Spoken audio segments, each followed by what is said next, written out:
नमस्कार दोस्तों, स्वागत है आप सभी का आज एक बार फिर से आपके अपने चैनल लर्निंग एम्पायर पर मेरी जानी अनु के साथ। And as well can see on your screen, आज का हमारा टॉपिक है प्रेसिडेंट्स ऑफ इंडिया।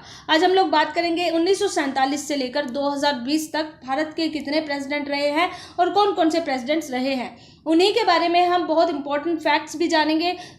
इसी के साथ ही हम लोग प्रेसिडेंट की पोस्ट के बारे में भी बात करेंगे कि कॉन्स्टिट्यूशन इस पोस्ट के बारे में क्या कहता है। It is going to be a very important session. Without any further delay let's start. बात करते हैं दोस्तों आर्टिकल 52 की। आर्टिकल 52 यानी जो अनुच्छेद 52 है वो ये बोलता है कि भारत में एक प्रेसिडेंट होगा, यानी प्रेसिडेंट की पोस्ट भारत में इसलिए है क्योंकि आर्टिकल 52 इसके बारे में बात करता है। प्रेसिडेंट जो है भारत के हेड बनेंगे और the first citizen of Republic of India भी कहलाएंगे। तो अब अगर मैं बात करूं इंडिया की, तो इंडिया एक रिपब्लिक कंट्री है। इस वर्ड को थोड़ा और अच्छे से समझने की कोशिश करते हैं। रिपब्लिक गवर्नमेंट की एक ऐसी फॉर्म होती है जिसमें राजशाही नहीं होती, जिसमें मोनार्की नहीं होती, हेरिडेटरी एरिस्टोक्रेसी ऐसा कुछ नहीं होता है दोस्तों। यहाँ पे क्या होता है, लोगों को चुना जाता है और जो बहुमत प्राप्त करता है उसी को प्रधानमंत्री या राष्ट्रपति बना दिया जाता है। द वर्ड रिपब्लिक, ये जो शब्द है रिपब्लिक, ये एक लैटिन भाषा का शब्द है जिसको लैटिन में रेस पब्लिका बोला जाता है, जिसका मतलब होता है पब्लिक थिंग।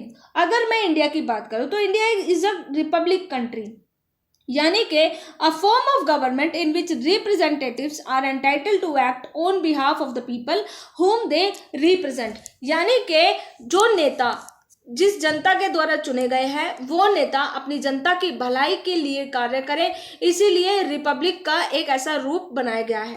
भारत में आपको ऐसा ही सरकार का एक रूप दिखेगा, इसी को रिपब्लिक कहा जाता है। यानी कि नेता जो है अपने जनता के हित के लिए कार्य करते हैं। अब अगर मैं बात करूं इंडिया की, तो India is not only a republic country दोस्तों। इंडिया जो है प्रीएम्बल के हिसाब से सोवरिन, सोशलिस्ट, सेक्युलर, डेमोक्रेटिक और रिपब्लिक कंट्री है। तो ये 5 word sovereign, secular, socialist, democratic और रिपब्लिक, ये 5 वर्ड्स आपको टिप्स पे याद होने जरूरी है। अब अगर हम प्रेसिडेंट की ही पोस्ट पे वापस चलते हैं तो आर्टिकल 53 जो है ये सीधा सीधा कहता है कि जितनी भी एग्जीक्यूटिव पावर्स हैं यूनियन के पास, वो सारी पावर्स जो है प्रेसिडेंट के नाम से ही इस्तेमाल की जाएंगी। ठीक है, all the executive powers of the union shall be exercised by him either directly or through officers subordinate to him. Union की जितनी भी शक्तियां हैं वो प्रेसिडेंट के पास होती है, केंद्र की जितनी भी शक्तियां हैं वो प्रेसिडेंट के पास होती है। ठीक है, तो प्रेसिडेंट या तो वो अपना कार्य खुद करे या फिर वो अपने अंडर में कुछ लोगों को असाइन करे, और जो ऑफिसर सबऑर्डिनेट होते हैं जैसे प्राइम मिनिस्टर हो गया, बाकी अदर मिनिस्टर्स हो गए, तो ये सारी जो काउंसिल ऑफ मिनिस्टर हैं ये सभी जो है अगर कानून बनाती हैं तो वो किसके नाम से फाइनल होता है, वो प्रेसिडेंट ऑफ इंडिया के नाम से फाइनल होता है। जब तक कि प्रेसिडेंट ऑफ इंडिया अपना कंसेंट ना दे दे वो एक्ट, वो बिल कभी कानून नहीं बन सकता। तो आर्टिकल 53 यही बोलता है कि जितनी भी एग्जीक्यूटिव पावर्स होती है यूनियन की वो सारी की सारी एक्सरसाइज की जाएंगी या तो खुद प्रेसिडेंट के द्वारा या फिर उन लोगों के द्वारा जिनको प्रेसिडेंट नियुक्त करता है, अपॉइंट करता है। और आप सभी को पता है दोस्तों, शपथ ग्रहण समारोह जब होता है, यदि आपने टीवी पे देखा होगा, तो उसमें प्रेसिडेंट जो है वो नियुक्त करते हैं सभी मंत्रियों को और प्रधानमंत्रियों को, और मंत्री और प्रधानमंत्री सभी के सभी प्रेसिडेंट ऑफ इंडिया के अंडर काम करते हैं। यानी कि साइन जो है अल्टीमेटली प्रेसिडेंट ऑफ इंडिया के ही चलते हैं। इन द कॉन्स्टिट्यूशन पार्ट 5 में क्या मिलेगा आपको, यूनियन मिलेगा, और पार्ट 5 का जो चैप्टर 1 है इसमें आपको एग्जीक्यूटिव मिलेगा। तो इसमें यानी चैप्टर 1 में ये बताया गया है कि प्रेसिडेंट की क्वालिफिकेशंस क्या होंगी, इलेक्शन का तरीका क्या होगा और उनका इम्पीचमेंट का तरीका क्या होगा। तो ये सब कुछ जो है कॉन्स्टिट्यूशन के पार्ट 5 में चैप्टर 1 में क्लियरली दिया हुआ है। अब अगर मैं एग्जीक्यूटिव की बात करूं तो एग्जीक्यूटिव के बारे में दोस्तों 52 से लेकर 78 तक जो आर्टिकल है इनमें बताया हुआ है। तो पार्ट 5 में आर्टिकल 52 से 78 तक एग्जीक्यूटिव के बारे में आपको सारी जानकारी मिल जाएगी। प्रेसिडेंट को भारत का हेड बोला जाता है, ऐसा क्यों है? ऐसा इसलिए है दोस्तों क्योंकि राष्ट्रपति जो है वो एग्जीक्यूटिव का, लेजिस्लेचर का और जुडिशरी का हेड होता है। तो आप सभी को पता है दोस्तों कि भारत के 3 इंपॉर्टेंट ऑर्गन होते हैं एग्जीक्यूटिव, लेजिस्लेचर एंड जुडिशरी। और इन तीनों ही मेन ऑर्गन्स का जो हेड होता है वो प्रेसिडेंट होता है। और क्योंकि इन तीनों का हेड प्रेसिडेंट है तो इसलिए रिपब्लिक ऑफ इंडिया का हेड भी किसको माना जाता है? प्रेसिडेंट को ही माना जाता है। अब अगर इनके टेन्योर की बात की जाए और इनका रिमूवल कैसे होता है, तो राष्ट्रपति जो है अपना ऑफिस 5 साल के लिए संभालते हैं। और ये 5 साल की समय सीमा कब से शुरू होती है?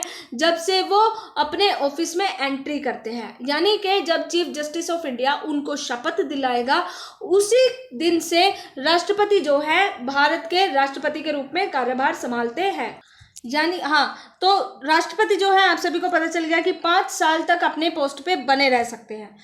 दोस्तों 5 साल से ज्यादा समय तक की भी ये समय सीमा खींच सकती है। आप यहां देखिए, the president can hold office beyond his term of 5 years। ये पॉइंट देखिए, अपनी 5 साल की समय सीमा से ज्यादा सीमा तक प्रेसिडेंट जो है भारत के प्रेसिडेंट बने रह सकते हैं, भले ही वो चुनाव में जीते या ना जीते, लेकिन 5 साल से ज्यादा समय तक वो प्रेसिडेंट बने रह सकते हैं। और ये कब होगा?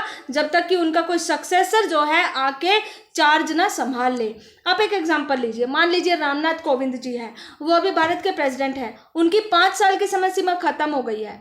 अब जब तक कि कोई दूसरा व्यक्ति प्रेसिडेंट के रूप में नहीं चुन लिया जाता है, तब तक रामनाथ कोविंद जो है वो भारत के राष्ट्रपति के पद पर बने रहेंगे।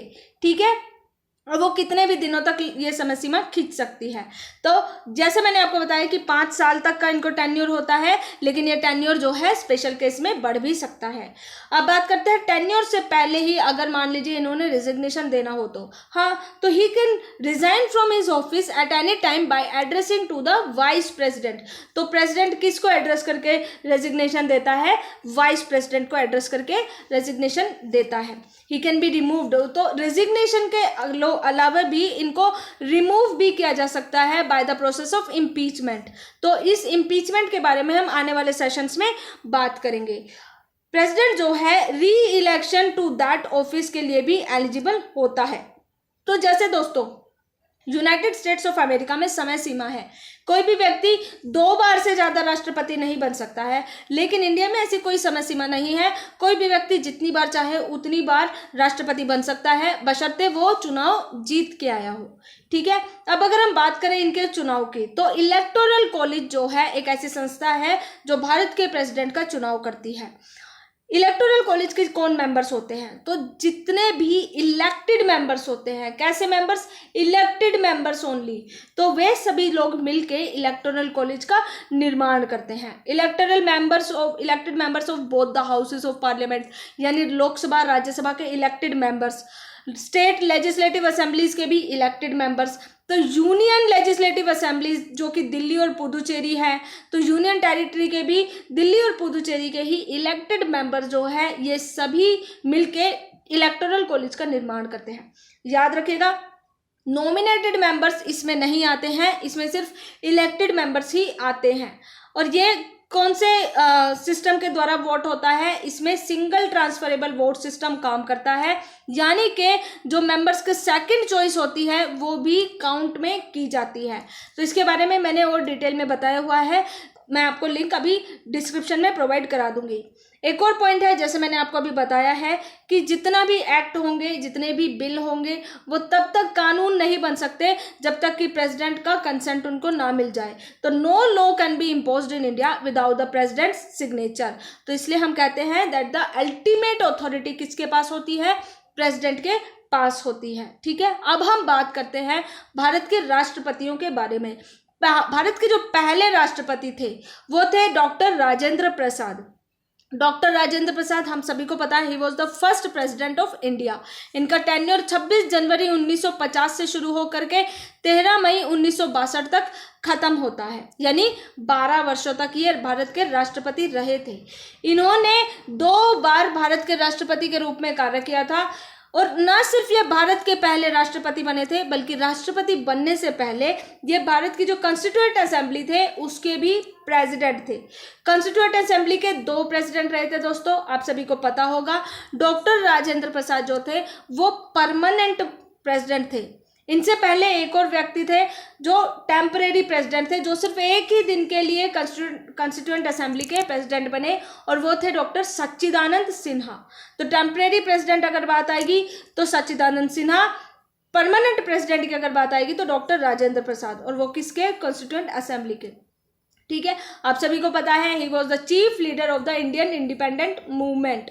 ठीक है, और चंपारण मूवमेंट में भी इन्होंने बहुत बड़ी वाली भूमिका अपनी निभाई थी। इनको भारत रत्न अवार्ड से भी सम्मानित किया गया था, और कब? 1962 में, जब इनका टेन्योर राष्ट्रपति के रूप में खत्म हुआ था, उसी वर्ष इनको भारत रत्न भी मिला था। दूसरे जो हमारे राष्ट्रपति हैं वो थे डॉक्टर सर्वपल्ली राधाकृष्णन। डॉक्टर सर्वपल्ली राधाकृष्णन भारत के दूसरे राष्ट्रपति बने थे। 1962 से लेकर 1967 तक इनकी टेन्योर रही थी। ये जो थे 1949 से 52 के समय में सोवियत यूनियन में इंडियन एम्बेसडर बन के रहे थे। 1952 में इनको भारत के वाइस प्रेसिडेंट के रूप में भी चुना गया था। उसके बाद 1962 में चुनाव होता है राष्ट्रपति के, और डॉक्टर सर्वपल्ली राधाकृष्णन जो थे भारत के दूसरे राष्ट्रपति बन के सामने आते हैं। इनको भी 1954 में भारत रत्न अवार्ड से सम्मानित किया गया था।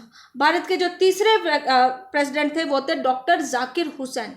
डॉक्टर जाकिर हुसैन के बारे में एक जो चीज आपको सबसे ज्यादा याद रखनी है वो है that he was the first Muslim president of India. ठीक है, first president of India doctor Rajendra Prasad, लेकिन first Muslim president of India doctor Zakir Hussain. इनकी टेन्योर 13 मई 1967 से शुरू होकर 3 मई 1969 को खत्म होती है। फेमस तबला प्लेयर थे भारत के, और इन्होंने एजुकेशन में बहुत ज़्यादा रिवोल्यूशन लाई थी। तो जामिया मिलिया इस्लामिया नाम की जो बड़ी ही प्रेस्टिजियस यूनिवर्सिटी है, उसके को फाउंडर के रूप में डॉक्टर जाकिर हुसैन को जाना जाता है। अनफॉर्चुनेटली डॉक्टर जाकिर हुसैन पहले ऐसे प्रेसिडेंट थे जिनकी अपनी पोस्ट पे रहते हुए ही मृत्यु हो गई थी। इनकी मृत्यु के बाद भारत में एक्टिंग प्रेसिडेंट आए थे, और वो थे वीवी गिरी। ठीक है, वीवी गिरी के बाद में chief justice of India Mohammad Hidayatullah Bharat के एक्टिंग प्रेसिडेंट के रूप में इन्होंने काम किया था। मोहम्मद हिदायतुल्लाह के बारे में अगर मैं बताऊं तो 2002 में इनको आर्ट में पद्म भूषण अवार्ड भी मिल चुका है। थर्ड जो हमारे प्रेसिडेंट थे, तो हमारे जो नेक्स्ट प्रेसिडेंट है वो है वीवी गिरी। भारत के चौथे राष्ट्रपति के रूप में इनको जाना जाता है। वराहगिरी वेंकटागिरी इनका पूरा नाम है। 24 अगस्त 1969 से शुरू होकर के 24 अगस्त 1974 को इनका टेन्योर खत्म हो जाता है। आपको इनके बारे में सिर्फ एक इंपॉर्टेंट चीज याद रखनी है, और वो ये है that he was the only president to be elected as an independent candidate. ये किसी पार्टी की तरफ से खड़े नहीं हुए थे चुनाव में, आप ये याद रखिए। ये आज़ाद कैंडिडेट यानी इंडिपेंडेंट कैंडिडेट के रूप में इलेक्शन लड़ा था इन्होंने, और एक इंडिपेंडेंट कैंडिडेट के रूप में ही ये चुनाव जीते थे। ठीक है, इनको भी 1975 में भारत रत्न अवार्ड मिला था। इनके बाद जो हमारे नेक्स्ट प्रेसिडेंट बने वो थे फखरुद्दीन अली अहमद। भारत के 5वें राष्ट्रपति के रूप में फखरुद्दीन अली अहमद को जाना जाता है। 24 अगस्त 1974 से शुरू होकर 11 फरवरी 1977 तक इनका टेन्योर चलता है। भारत के 5वें प्रेसिडेंट जाने जाते हैं ये, और भारत के दूसरे ऐसे प्रेसिडेंट थे जिनकी पोस्ट पे रहते ही मृत्यु हो गई थी। इनकी मृत्यु के बाद बीडी जत्ता को एक्टिंग प्रेसिडेंट बना दिया गया था। नेक्स्ट जो हमारे प्रेसिडेंट है वो है नीलम संजीवा रेड्डी। नीलम संजीवा रेड्डी जो थे भारत के 6ठे राष्ट्रपति के रूप में जाने जाते हैं। 25 जुलाई 1977 से लेकर 25 जुलाई 1982 तक इनका टेन्योर जो है वो चलता है। Only president who was elected unopposed. ठीक है, इनका कोई अपोजिशन नहीं हुआ था, और बिना किसी अगर मैं कहूँ तो बिना किसी अपोजिशन के ही इनको इलेक्ट कर लिया गया था। किसी ने भी इनकी पोस्ट का विरोध नहीं किया था। He was the first chief minister of Andhra Pradesh. आपको ये भी याद रखना है, नीलम संजीवा रेड्डी आंध्र प्रदेश के पहले चीफ मिनिस्टर थे। He was directly elected to the post from Lok Sabha speaker. तो लोकसभा स्पीकर प्रेसिडेंट बनने से पहले ये भारत के लोकसभा के स्पीकर थे, लेकिन डायरेक्टली इनको स्पीकर से फिर भारत का राष्ट्रपति के रूप में चुन लिया गया था। He was the youngest president contested twice for the post of president। तो नीलम संजीवा रेड्डी के बारे में आपको कई सारी चीज़ें याद रखनी होंगी। पहला तो ये 6ठे प्रेसिडेंट थे भारत के। दूसरा आपको ये याद रखना है कि ओनली प्रेसिडेंट थे जिनको अनअपोज्ड इलेक्ट किया गया था। तीसरा, आंध्र प्रदेश के पहले चीफ मिनिस्टर बने थे ये। चौथा ये है कि लोकसभा के स्पीकर रह चुके हैं ये। और पांचवा ये है कि यंगेस्ट प्रेसिडेंट के रूप में भी इनको जाना जाता है। इसके बाद के जितने भी प्रेसिडेंट हैं दोस्तों, उनके बारे में बात करेंगे कल। आई होप आज के सेशन से आपको कुछ ना कुछ सीखने को मिला होगा। इफ यस तो do like, share and subscribe our channel and press the bell icon for more updates. Most importantly, stay home, stay safe, God bless you all. जय हिंद।